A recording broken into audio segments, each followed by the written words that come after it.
Mungu, katika jina la Yesu Kristo, nimekuja tena mbele zako wakati huu Mfalme.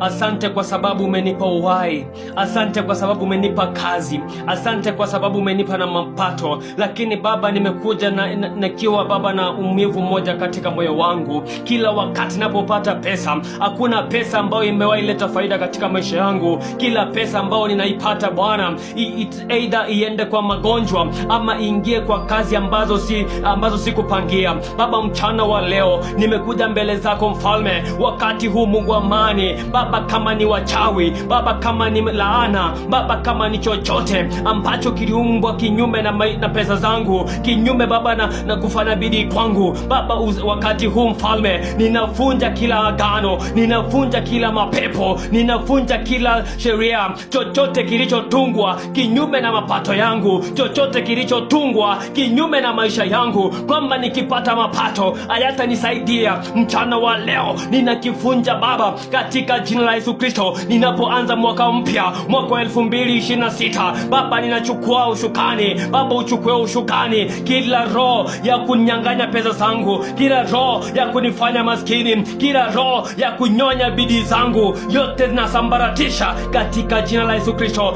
Baba, tawala maisha yangu. Baba, tawala pesa zangu. Baba, tawala biashara zangu. Baba, tawala kazi yangu katika jina la Yesu Kristo. Asante kwa maana umesikia ombi hili. Kwa jina la Yesu nimeomba na kuamini. Amen.